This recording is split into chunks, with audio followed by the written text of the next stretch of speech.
नमस्कार साथियों, मैं कृष्णानंद शर्मा आप सभी का एक बार फिर से संस्कृत की कक्षा में स्वागत करता हूं। कैसे आप सब कुशल मंगल होंगे, अपनी अपनी तैयारी में लगे हुए होंगे। हाँ, बिना किसी औपचारिकता के आओ हम आगे बढ़ते हैं। आज जो है हम करेंगे वर्ण विचार, संस्कृत के वर्ण विचार के बारे में। देखिए, वैसे वर्ण विचार में जो है केवल वर्ण ही नहीं आते। हमने इससे पूर्व जो कक्षा थी उस कक्षा के अंदर कैसे संस्कृत की जो सामान्य व्याकरण की चर्चा के बारे में हम ज्ञान करते हुए आगे बढ़े थे और पाणिनि महोदय तक पहुँचे थे। पाणिनि महोदय ने माहेश्वर सूत्रों की रचना की थी।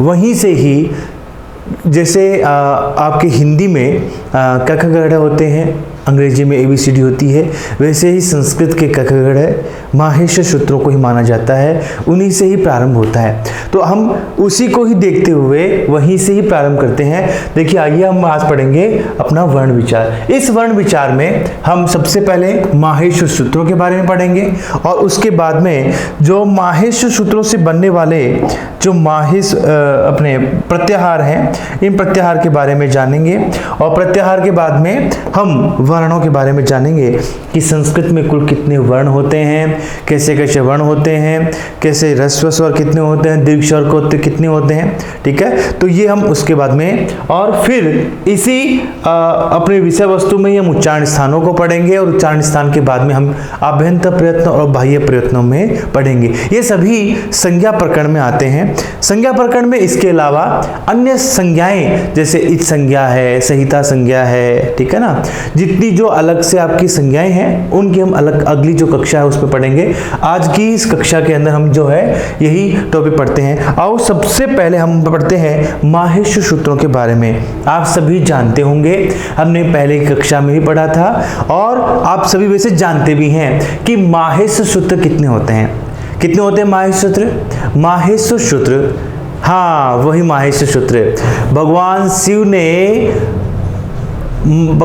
पाणिनि जी की तपस्या से प्रसन्न होकर के क्या बजाया था? डमरू बजाया था। और उस डमरू की जो ध्वनि है उस ध्वनि को सुन करके पाणिनि महोदय ने कुल कितने 14 माहेश्वर सूत्रों की रचना की। वो 14 माहेश्वर सूत्र भगवान शिव के द्वारा निकले थे, भगवान शिव के डमरू से निकले थे, इसलिए उनको शिव सूत्र जाल भी कहा जाता है। पाणिनि महोदय ने अपने जो श्लोक है, अपने जो अष्टाध्यायी के अंदर एक श्लोक है, उस श्लोक के अंदर में भी ननाद ढक्काम नव पंचवारम, ठीक है, तो वहां पर भी इसके बारे में लिखो, नृतावसाने नटराज राजो ननाद धक्काम नव पंचवारम उद्धर तु काम सनकादि सिद्धा नेतद विमर्शे शिव सूत्र जालम, यानी इसे शिव सूत्र जाल भी कहा जाता है। ठीक है, तो ये शिव सूत्र जाल भी किसे कहा जाता है? आपके माहेश्वर सूत्रों को कहा जाता है। माहेश्वर सूत्रों से प्रत्याहारों का निर्माण होता है। माहेश्वर सूत्रों से किनका निर्माण होता है? प्रत्याहारों का। प्रत्याहारों का निर्माण होने के कारण से इन्हें प्रत्याहार सूत्र भी कहा जाता है। ठीक है, तो माहेश्वर सूत्र और शिव सूत्र जालम और प्रत्याहार सूत्र भी कहा जाता है। इससे हमारे वर्ण जो संस्कृत के वर्ण है वो संस्कृत के वर्णों का ज्ञान होता है, इसलिए इसे वर्ण सम्मामनाय या अक्षर सम्मामनाय भी कहा जाता है। ठीक है, इसके आगे हम प्रत्याहार भी पढ़ेंगे क्योंकि माहेश्वर सूत्रों से ही प्रत्याहारों का निर्माण हुआ। ठीक है, लेकिन परीक्षा में यदि प्रश्न आ जाए कि प्रत्याहार सूत्राणि कतिधा, प्रत्याहार सूत्र कितने हैं, तो प्रत्याहार सूत्र कितने हैं? प्रत्याहार सूत्र 14 हैं। और प्रत्याहारः कतिधा, प्रत्याहार कितने हैं? तो प्रत्याहार कितने होते हैं वो बताने हैं, वो 44, वो हम आगे पढ़ेंगे। आओ पहले देखते हैं कौन कौन से हैं माहेश्वर सूत्र। आपको एक बार फिर से पुनरावृत्ति करवा लेते हैं। आई उण, री लिक, ए ओंग, आई औच, है वरट, लण, यम गणनम, जभ गढ़धस, जब गढ़दस। आइए देखो, आई उण पहला, री लिक, ए ओंग, आई औच, है वरट, लण, यमगणनम, जभ, गढ़धस, जब गढ़धस, खफ चटत, चटतव, कपय, सससर, हल। ये 14 हमारे माहेश सूत्र हैं। हमें इन्हीं से ही संस्कृत के वर्णों का ज्ञान होता है। ठीक है, इन माहेश सूत्रों में आप इनका कर्म यदि देखेंगे तो आपको सबसे पहले स्वर दिखाई देते हैं। क्या दिखाई देते हैं? स्वर। देखो, आई उण यहां से लेकर के आई औच के च तक, ये जो अच है, जो हम आगे प्रत्याहार देखेंगे, यहां से लेकर के और आई उच के च तक के जो 4 हैं, प्रथम 4 माहेश सूत्र है, वो किसको बताते हैं? स्वरों को बताते हैं। स्वर किस में है? प्रथम 4 में। ठीक है, और स्वर के बाद में सबसे पहले क्या है? स्वर। स्वर के बाद में है अंतस्थ वर्ण। सर, है से प्रारंभ होता है, ह या व र ट, क्या है अंतस्थ होता है? नहीं, है अंतस्थ नहीं होता है। तो फिर है क्यों है, जानेंगे। पहले देखो फिर क्या है? अंतस्थ वर्ण। ठीक है, अंतस्थ वर्णों के बाद में, ठीक है, अंतस्थ वर्ण किस में है? 5वें और 6ठे में। ठीक है ना, तो प्रथम 4 में तो है आपके क्या? स्वर वर्ण है, और उसके बाद में क्या है? अंतस्थ वर्ण। अंतस्थ वर्ण के बाद में है पंचम वर्ण, यम गणनम। यम गणनम में किसी वर्ग का पंचम वर्ण। पंचम वर्ण के बाद में है आपका, देखो पंचम वर्ण कहां तक है? केवल 1 में ही है। यम गणनम में 5 वर्ण आ गए हैं। ठीक है, तो फिर है आपका चौथा चतुर्थ वर्ण। ठीक है, अब चतुर्थ वर्ण किस किस में है? केवल 1 में है या 2 में है? 2 में है। जभ, झभ, ग, ढ, ध। ये अंतिम वर्ण इच संज्ञक होता है। माहेश सूत्रों में जो अंतिम वर्ण होता है वो अंतिम वर्ण इच संज्ञक होता है। क्यों भाई इच संज्ञक क्यों होता है? क्योंकि इनका हम ग्रहण नहीं करते, इनका कोई उपयोग नहीं है। इनका केवल और केवल संबोधन के लिए उपयोग में है कि इससे ये पता चलता है कि यहां हमें ठहराव करना है, यहां रुकना है, यहां तक के वर्णों को हमें लेना है। केवल इसी काम में आते हैं, इसीलिए इनकी क्या होती है? इच संज्ञा होती है। और जिसकी इच संज्ञा होती है उसका क्या हो जाता है? लोप हो जाता है। तो प्रत्येक जो माहेश सूत्र है, उन सभी माहेश सूत्र में जो अंतिम वर्ण है उसकी क्या हो जाएगी? इच संज्ञा। इससे पहले देखो चतुर्थ, चतुर्थ के बाद में क्या आएगा? तृतीय वर्ण। तृतीय वर्ण के बाद में क्या होगा आपका? ये तो हो गया तृतीय वर्ण। तृतीय वर्ण किस किस में है?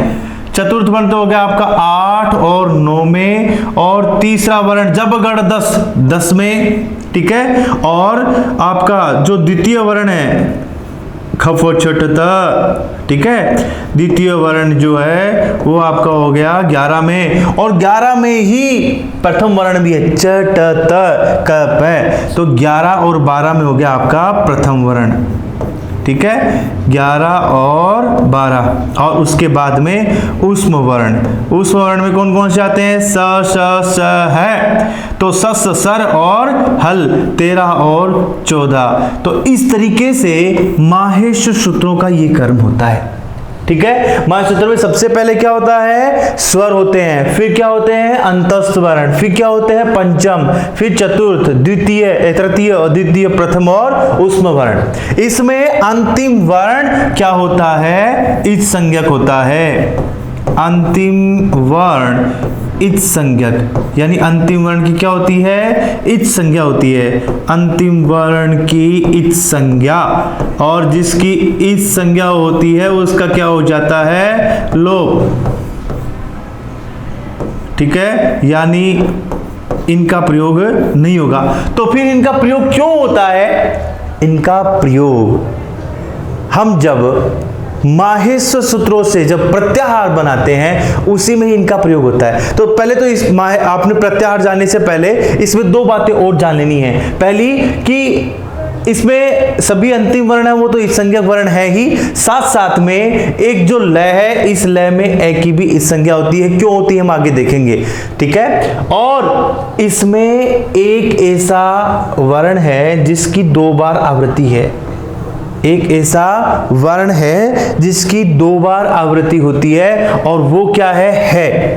ठीक है, इसे हम लिख भी देते हैं विशेष। ठीक है, पहला सभी अंतिम इत्संज्ञक,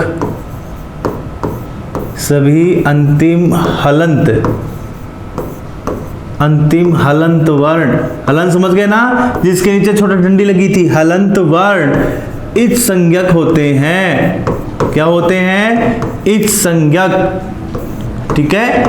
दूसरा तो 14 है, 14 के 14 में अंतिम वर्ण इत्संज्ञक है, तो इत्संज्ञा एक तो होगी 14 ये। ठीक है। और दूसरा विशेष में दूसरा है कि जो लण है, लण के लय में स्थित ए की भी, लण के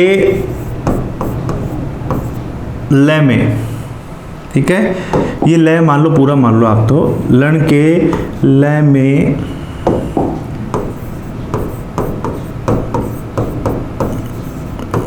में स्थित ए की भी इत्संज्ञा होती है, ए की भी इत्संज्ञा होती है।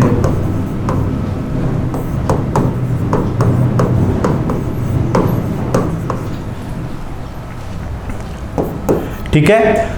इसी में एक विशेष बात और ध्यान रखनी है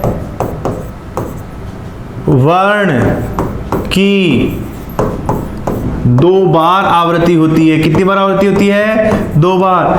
ये 2 बार आवृत्ति क्यों होती है? उसका कारण है 2 प्रत्याहारों का बनाना। माहेश सूत्रों में है वर्ण की 2 बार आवृत्ति होती है, जिसका कारण बताओ क्या कारण होगा? एक तो होता है अट प्रत्याहार, अट प्रत्याहार में भी है होता है अट प्रत्याहार व शल प्रत्याहार का बनना। शल प्रत्याहार में सभी उसमें वर्ण आते हैं। ठीक है। शल प्रत्याहार बनाने के लिए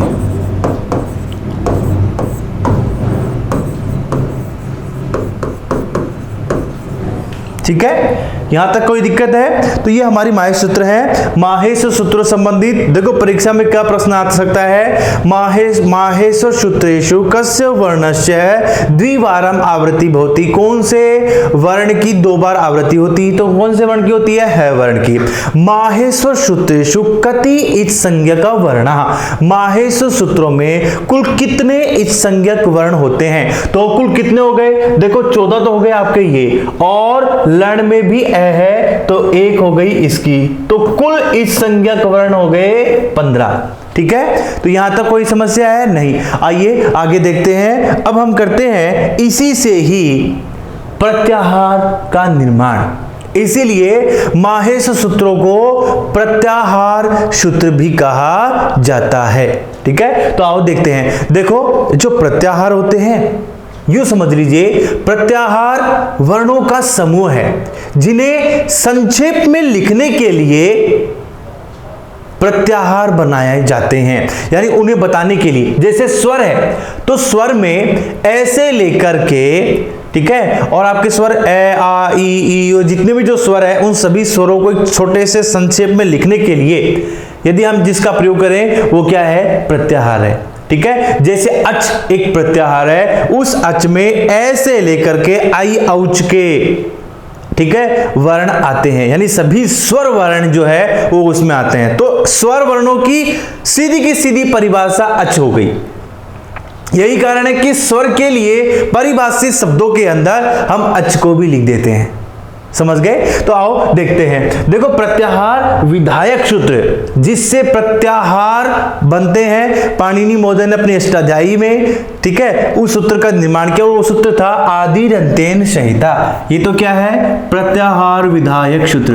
ये कहता है आदिर मध्यगानाम, देखो क्या अंते नेता सहित आदिर मध्यगानाम स्वस्य चैत संज्ञम साथ। देखो क्या कह रहा है? आदि वर्ण यानी पहला वर्ण, ठीक है। जैसे अच है, अच एक प्रत्याहार है, अच एक प्रत्याहार है, अच है, यण है, ठीक है, इग है, ये सभी के सभी क्या है? प्रत्याहार।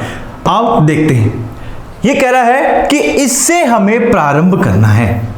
प्रत्याहार निर्माण के लिए क्या करना है, हमें जो पहला वर्ण है उससे प्रारंभ करना है, ठीक है, और उस वर्ण को लेना है, और जो अंतिम वर्ण दूसरा वर्ण है, जो इच संज्ञक वर्ण है, वहां तक के वर्ण हमें लेने हैं। यानी ऐसे लेकर के च तक के वर्ण हमें लेना है। देखो माहे सूत्रों में ए कहां है, ये रहा, ठीक है, और इस ऐसे लेकर के इस च तक के वर्ण हमें लेने हैं। परंतु ध्यान रहे, मध्य में आ रहे इच संज्ञक वर्णों को छोड़ करके इसमें जो मध्य में इच संज्ञक वर्ण आएंगे उन्हें हमें छोड़ना है। समझ गए? जैसे अच में कहां से प्रारंभ करेंगे, हम ऐसे प्रारंभ करेंगे, तो एलिया, ईलिया, ऊलिया। अब बताओ अणय आएगा क्या? नहीं, अणय नहीं आएगा। क्यों नहीं आएगा? क्योंकि अणय एक इच संज्ञक वर्ण है। मैंने आपको कहा माहे सूत्र में कि अंतिम इच संज्ञक वर्ण होता है, अंतिम जो हलंत वर्ण है वो क्या होता है, इच संज्ञक होता है, ठीक है। तो उस अणय को हम ले लेंगे, फिर री के बाद में हम क्या लेंगे, ली। क्या कै को लें? नहीं, कै को भी नहीं लिया जाएगा क्योंकि वो भी क्या है, इच संज्ञक है। फिर ए और ओ, ठीक है, और ए ओ के बाद में आई और औ। क्यों? क्योंकि च तक के वर्ण लेने हैं। देखो ये राज्य है, समझ गए? तो क्या अच प्रत्याहार में कौन कौन से बनाते हैं, ए, ई, उ, री, ए, ओ, आई और औ। यानी सभी के सभी स्वर किस में आते हैं, अच में आते हैं। यही कारण है कि अच को क्या कह देते हैं, स्वर भी कहते हैं, ठीक है। यानी स्वर की परिभाषा हो गई क्या, अच। समझ गए? और वहीं पे यण। अब देखिए यण में बनाते हैं। यण में क्या होगा, यह से लेकर के हमें क्या करना है, अणय तक के वर्ण लेने हैं, ठीक है। यह देखो कहां है, ये रहा, ठीक है, और आपको कहां तक के वर्ण लेने हैं, अणय, ठीक है। तो य, व, र और ल, ट को हम नहीं लेंगे। तो क्या क्या वर्ण आए, य आ गया, व आ गया, और य, व, र और ल, ठीक है। और वहीं पे एक प्रत्याहार में कहां से प्रारंभ करना, हमें ई से प्रारंभ करना है। तो ई, फिर उ, ठीक है, और फिर आ गया आपका री और ली। समझ गए? ठीक है, ये हो गया आपका एक प्रत्याहार। तो ऐसे हमें प्रत्याहार बनाना। प्रत्याहार का मतलब संक्षेप में लिखना, संक्षिप्तीकरण। शाब्दिक अर्थ भी क्या होता है, संक्षिप्तीकरण। प्रत्याहार शब्द का देखो, प्रत्याहार की व्युत्पत्ति प्रति उपसर्ग और आंग उपसर्ग, ये दो तो इसमें क्या है, उपसर्ग है, ठीक है। और री धातु है, ठीक है, और आपका घय क्या है, प्रत्यय। इनसे मिलकर के क्या बना, प्रत्याहार बना। प्रत्याहार शब्द का शाब्दिक अर्थ होता है संक्षिप्तीकरण। किसका संक्षिप्तीकरण? देखो हमेशा ध्यान रखना अपनी व्याकरण में, ठीक है, जो संक्षिप्तीकरण शब्द है कि दो बार आता है। यानी आपके दो विषय वस्तु ऐसी है जिनका अर्थ, शाब्दिक अर्थ संक्षिप्तीकरण होता है, संक्षेप में लिखना होता है। एक है प्रत्याहार और दूसरा है समास। समास का अर्थ भी संक्षेप में लिखना, संक्षिप्तीकरण होता है, और प्रत्याहार का अर्थ भी क्या होता है, संक्षेप में लिखना है। तो इन दोनों में अंतर क्या है?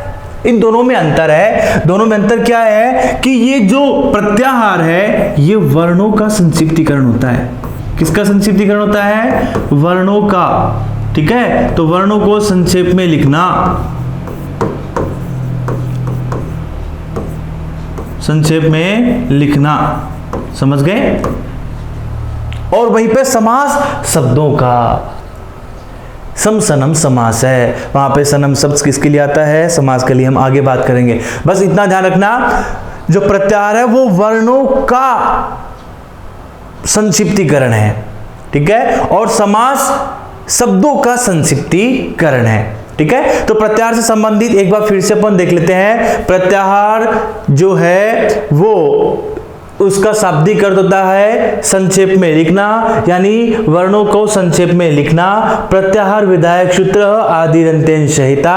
प्रत्याहार की व्युत्पत्ति है प्रति और आंग उपसर्ग, री धातु और आपका घय प्रत्यय, ठीक है। और प्रत्याहार शब्द का देखो क्या होगा, आदि वर्ण लेना है और जो अंतिम इत्संज्ञक वर्ण है वहां तक के उसके मध्य, इन दोनों के मध्य में आने वाले वर्णों को हमें लेना है, ठीक है। परंतु इत्संज्ञक वर्णों को हमें उसमें ग्रहण नहीं कराना है, इत्संज्ञक वर्णों को छोड़ करके, ठीक है। ये हमारे क्या है, प्रत्याहार है। जैसे अच है। अब एक प्रत्याहार है आपका हल। कौन सा प्रत्याहार है, हल। इस हल प्रत्याहार में आप देखो कहां से हमें प्रारंभ करना है। हल प्रत्याहार में हमें प्रारंभ करना है से। अब आप दिखाई दो मुझे, देखना, देखे है कहां पे है, ये रहा। सर ये भी तो है हल। नहीं नहीं नहीं, इसमें तो एक ही है, ये तो हल एक स्वयं एक सूत्र है, समझ रहे बात। हमें प्रारंभ करना है वर्ण के है से, और कहां तक लेके जाना है, देखो लय, अंतिम संज्ञक वर्ण के रूप में लय कहां पे है, देखो ये लय, ये रहा, समझ गए। यानी पूरे वर्ण आपके आएंगे। तो हल प्रत्यय में है वर्ण के है से लेकर के और आपके ह य व र ल, ठीक है, य म ग, ठीक है, अण न झ भ घ ढ ध, ठीक है, ज ब ग ड ग ड। यानी कहने का मतलब कि हमारे जितने भी जो व्यंजन वर्ण हैं वो सभी के सभी व्यंजन वर्ण आपके किस में आते हैं, हल में आते हैं। देखो सारे के सारे आ गए, अंतस्थ वर्ण भी आ गए और आपके जितने भी जो वर्गों के हैं, ठीक है, ख फ छ ठ थ च ट त क प, ठीक है, श श स और है। क्या मैं है को यहां पे भी लिखूं, नहीं, है एक ही बार आएगा, ठीक है। ये बात ध्यान रखने की है। क्यों, क्योंकि एक विसर्ग का द्योतक है, समझ गए। हाँ, अब देखिए तो हल में आपके सभी के सभी क्या आ गए, व्यंजन आ गए, इसलिए हल को हम क्या कह देते हैं, व्यंजन भी कह देते हैं, समझ गए। देखो ये एक सामान्य से है। जैसे अट प्रत्याहार है, आपको कहां से प्रारंभ करना है, ए से प्रारंभ करना है, कहां तक लेना है, अट तक के लेने हैं। शल प्रत्याहार है, आपको कहां से लेना है, यहां से लेना है, श श श और है। परंतु कुल जो प्रत्याहार हैं आपके, कुल प्रत्याहार आपके 44 है, जिनमें अष्टाध्यायी में आपके 42 हैं, ठीक है। एक आपका वार्तिक में आता है चाहे प्रत्याहार, एक आता है आपके उणादि में। ये आइए आगे देखते हैं अपन। देखिए प्रत्याहारों की संख्या कुल है 44, अष्टाध्यायी में कुल प्रत्यय जो थे वो थे 42, ठीक है। इन 42 में एक उरण रप्रय का रह प्रत्याहार भी इसी में शामिल है, ठीक है, क्योंकि 41 प्लस 1, ठीक है। हाँ, और वहीं पे वार्तिक एक और आया, कात्यायन महोदय ने लिखा, ठीक है, उसमें वार्तिक में कौन सा प्रत्याहार है, चय चय प्रत्याहार आया, ठीक है। और उणादि प्रत्याहार में यम प्रत्याहार आया। इस तरीके से कुल कितने प्रत्याहार हुए, 44 प्रत्याहार हुए। इन 44 प्रत्याहारों में 3 प्रत्यय आपको विशेष तौर पर याद रखने हैं, जिनमें हमें समस्या हो सकती है, जिनमें हमें सावधानी रखने की आवश्यकता है। और वो 3 प्रत्याहार कौन कौन से हैं, आओ एक बार देख लेते हैं। एक पहला प्रत्याहार है, सबसे पहला अण प्रत्याहार। कौन सा प्रत्याहार है, अण। अण में हमें प्रारंभ किससे करना है, वही ऐ उण के ऐसे प्रारंभ करना है। और कहां तक के वर्ण हमें लेने हैं, अण तक के वर्ण हमें लेने हैं। प्रारंभ किससे करोगे, ऐसे, और अंत कहां पे होगा, अण पे। यहां समस्या क्या आती है कि अण जो है वो आपके माहेश सूत्रों में 2 जगह है। एक तो है ऐ उण, ठीक है। और दूसरा है आपका लण, आई उण री लृग ए ओंग आई औच हैवरट लण। समझ गए? तो आप कौन से अणय का ग्रहण करोगे, यानी कहां तक के वर्ण आप लोगे? आप जो अयोण के अणय वहां तक के वर्ण लोगे या फिर लण के अणय तक के वर्ण लेंगे? समस्या है ना। तो इसीलिए इसे विशेष तौर पे हमें समझना है। देखिए सामान्यतया हमें जो आई उण है ए ई उ, इन्हीं 3 वर्णों को हमें लेना है, ठीक है। यानी आई उण के अणय का ग्रहण होगा।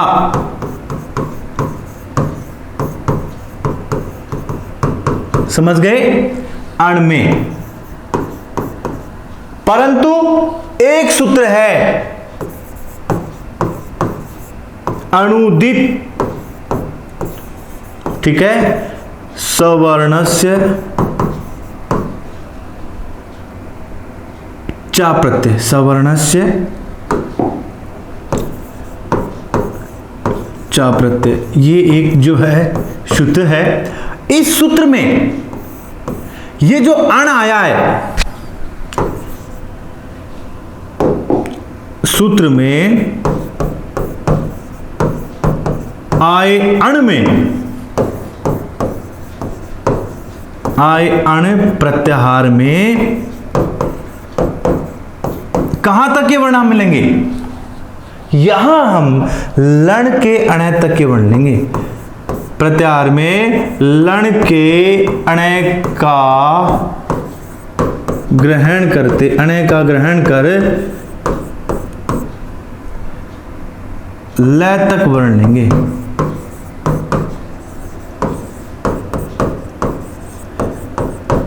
समझ गए?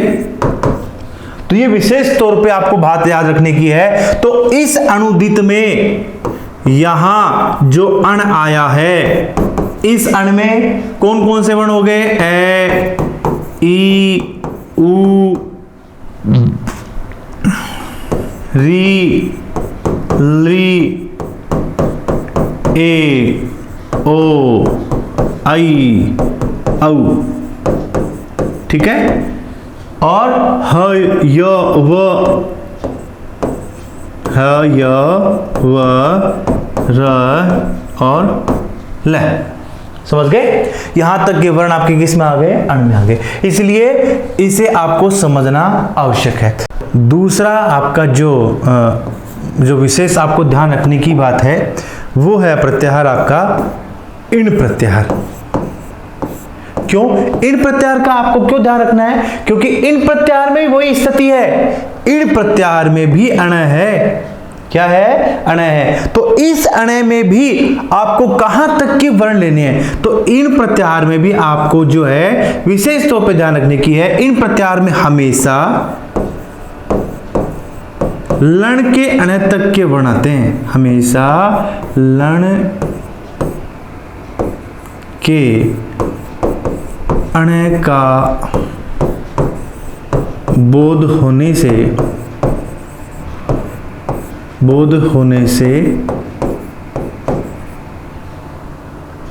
ठीक है, लण के अण का बोध होने से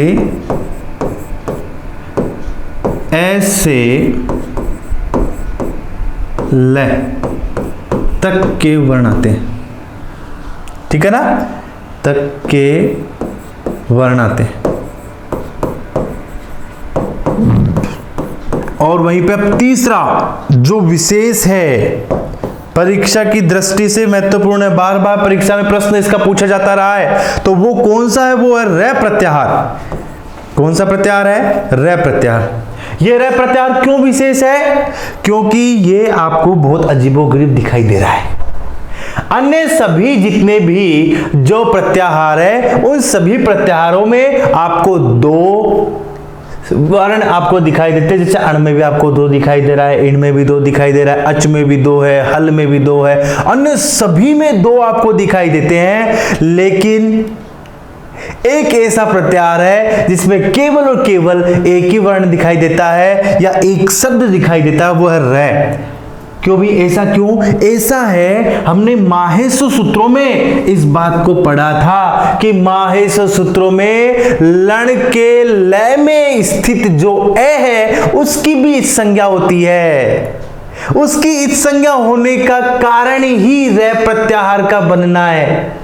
इस रै में दो वर्ण हैं, कौन कौन से? एक तो हो गया रै, क्यों रै कहां पे है? हाइब्रिड का रै है ना, तो वहां से आपका प्रारंभ हुआ। और दूसरा इसमें लण में लय में स्थित ए है, ये देखो दो से बना है, एक तो हो गया रै और दूसरा ए। ठीक है, तो रै से में प्रारंभ करना और ए तक के वर्ण लेने हैं। ए जो इस संज्ञा वर्ण वहां तक के, तो लय में ए आ गया, तो इसमें दो वर्ण हो गए, एक तो हो गया रै और दूसरा हो गया आपका लय।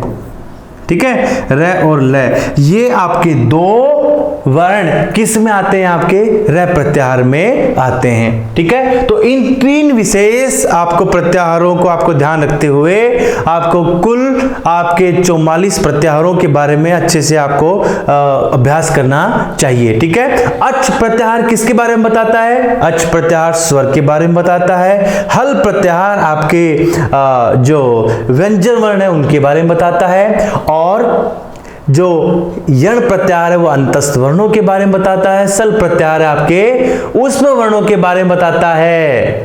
ठीक है, और एक विशेष बात जो आपको हमेशा ध्यान रखने की बात है, प्रत्याहार बनाते समय हमेशा जो है आपको माहेश्वर सूत्रों का क्रम ध्यान देना चाहिए। इसलिए जब माहेश्वर सूत्र आपको याद होंगे तभी आप प्रत्याहार बना सकते हैं। ठीक है, तो ये वही हमारे प्रत्याहार। आगे हम चर्चा करेंगे वर्णों के बारे में। ठीक है, संस्कृत में कुल कितने वर्ण होते हैं।